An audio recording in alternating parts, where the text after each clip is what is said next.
In this class we're going to talk about intellectual property. We're going to start by looking at copyright.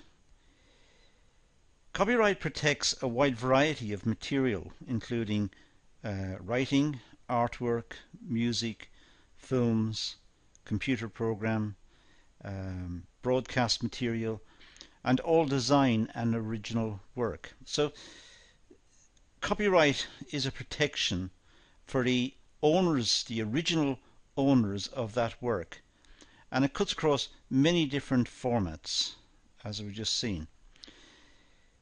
It's felt only fair that the people who originally do the work should benefit from their efforts.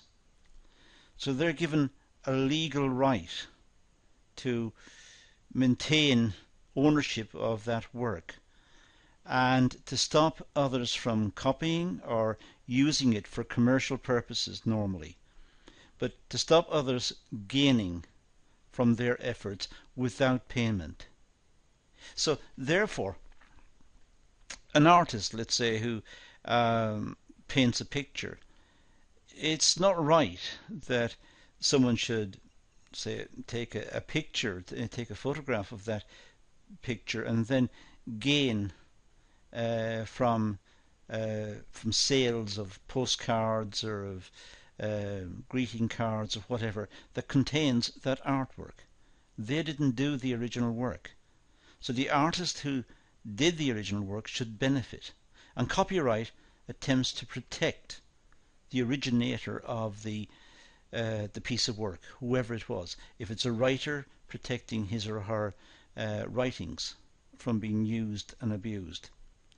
So, for example, it would be wrong to take a popular book in one country and go to another country where perhaps there were very lax laws and photocopy the book and sell it. That's cheating. It's unfair. And copyright prevents this abuse within the UK, but also within many other countries. Many countries subscribe to this idea that the originator of the work should benefit. So copyright belongs to the creator and applies from the time of the creation. The copyright symbol that we often see is not necessary for protection. It indicates that the owner of the work is determined to try and protect his or her work from copying or from duplication or distribution which is not approved. But the actual symbol itself is not necessary. The work is protected without such a symbol. Generally, copyright applies to permanent copies of material placed on the internet. So books, for example, are copyrighted, but also material that's placed on the internet. If someone writes a very good article and publishes it on the internet, then that is copyrighted. Of course, it's very difficult to protect the piece of work because it will be available in many countries throughout the world, so it will be very difficult to police it, but it is protected. Screen displays and temporary RAM storage are not regarded as copies, but downloading to a hard drive and printer does count as a copy. So simply keeping something on a volatile storage medium, that does not constitute copying. But downloading it, downloading a file, downloading a piece of music, for example, and keeping it to a hard drive, and that is a violation of copyright. The artist, the musician in this case, owns the original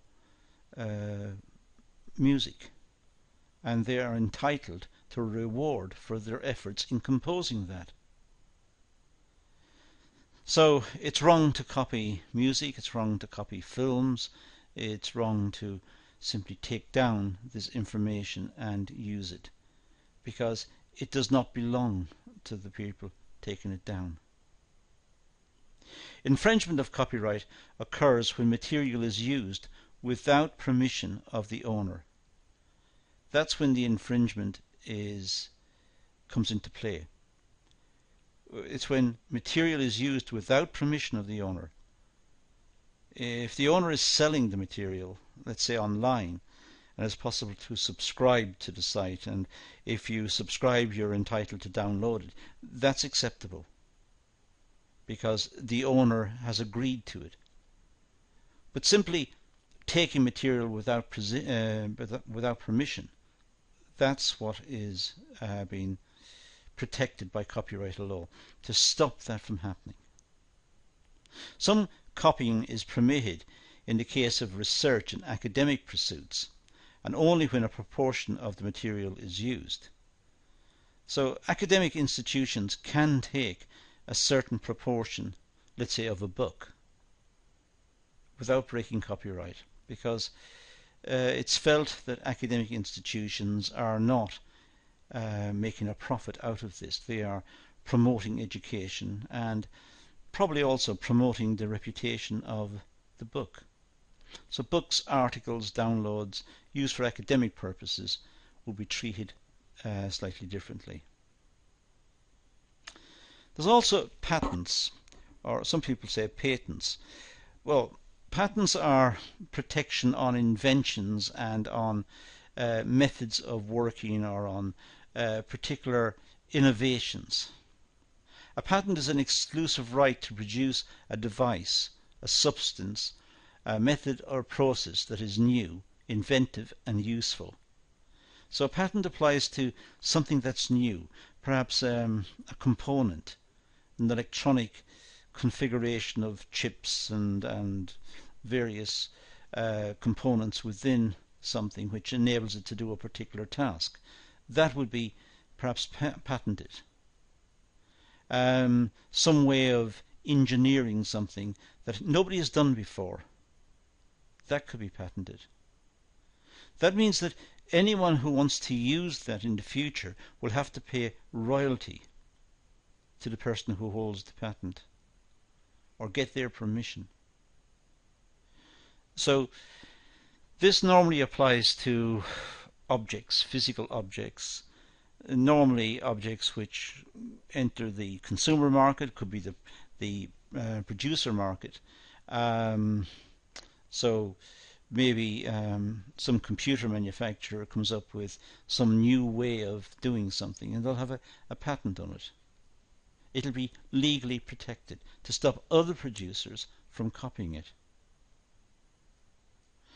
A patent must be applied for at the patent office. There's a specific office and it must be applied for. And part of the application process is to ensure that the patent has not previously been protected or issued. So sometimes because there are so many people with so many ideas, they may have an idea perhaps in one time period and it was approved, but it just never went into production. So someone else many years later turns up with essentially the same idea, but they will have to do a search of the patent office to see if anyone else had a similar idea in the past, to make sure that it is genuinely original. Separate applications must be made in each country, since there is no world patent. So it's possible to have a patent in the UK protecting an invention, let's say, but that may not apply in the US. So a separate patent would have to be issued there. But then there's there's Australia or China or Russia, Germany. They're all different processes to be undertaken in those countries to try and protect the idea as much as possible. But even then, some creative people will probably find some country where there is no such patent, and they will go and make the product there. Trademarks are another way of trying to protect ideas or identities. A registered trademark given to the owner, it gives them exclusive legal rights to use, license and sell the protected item. It's trademarked. So they have exclusive legal right to use, license or sell the protected item. A trademark can cover words, pictures, sounds and smells. So it can cover just about anything. Companies, for example, when they develop their logos, they may trademark it to stop other people from using that logo. It's a piece of artwork. It represents the company, and we identify the company by looking at the logo. Sometimes we don't need to know much about the product. We know where it came from. We know who produced it. Popular ones would be, for example, Coca-Cola. Most people in the world would recognize a tin of Coca-Cola from a distance. They would recognize it without studying the information on the container in great detail. They would recognize it simply by the imagery, which is trademarked. Apple have a very powerful trademark. It's essentially an apple with a piece missing. So it's like someone has just bitten off part of the apple. But it's a very powerful trademark, and anyone who sees that symbol will know it represents the Apple Corporation. So trademarks can be issued for a wide variety, as I said, words, pictures, sounds, smells, and it gives the owners of the trademark a right to use that protected item. The use of a registered word in a metal tag to increase its hits is an infringement of a trademark.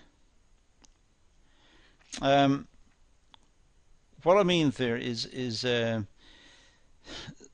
when people develop websites, it's possible when developing the website to add in tags, add in words that will help the search engines to bring up that site. So, for example, if someone is producing some household product, they may have tags, certain words, say household would be one of the tags. So anyone just searching generally on the internet would type in household and it would take them to that particular site, or at least it would list that site perhaps amongst other sites who also used that tag. But it's not permissible to use the trademarked word of a large corporation who has a trade, as I said, it is trademarked and it belongs to them. It's not right to use that word just to build up the hits on the site, to bring in viewers onto the site. So it would be wrong for someone who is perhaps just selling something in a local market to then include a tag for Coca-Cola or for Apple or for whatever it is, simply because it will bring in more hits onto their site. But of course, in so doing, the people who were expecting to see Apple or one of the big reputable companies were surprised to find themselves on a small minor site, wasting their time. It's not what they expected, and it damages the reputation of the big companies. So that is not permissible. Domain names. Well, a domain name is a trademark, is not a trademark unless it is registered as such. So simply opening a website and registering a domain name does not mean it's trademarked. so other people could use that name. Now, squatting occurs when famous names are registered as domain names. For example, again, let's say we take a big reputable company, a well-established company, and someone tries to open a website with that name. They try to register a name online which looks like it belongs to that company. Now, the purpose of this, of course, is to sell the name for a profit. They're not genuine in opening the website. They just want to register the name. They hold the name. They're squatting. And sometimes squatters on the internet may hold hundreds, perhaps even thousands of names that they have registered, thereby stopping other people from getting those names. The only way we can get those names is by buying the names off the squatters, off the people who have bulk bought the names in the past. So that's a practice that happens online. It's considered illegal in many countries.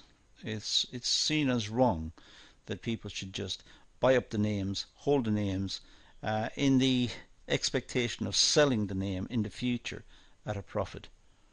But it is holding names that perhaps genuinely belong to businesses who need to protect their image, protect their reputation, and also to have a web presence that accurately reflects their business. Misspellings have also been used to confuse browsers. This practice is also on a weak legal footing. In many countries, the legal systems in many countries don't tolerate it. If legal action is brought against a company for trying to misrepresent another company by misspelling, then the intention was to cheat. And I think the legal system would interpret it that way. So misspelling could be, for example, perhaps back to Coca-Cola, instead of saying C-O-K-E, C-A-K-E.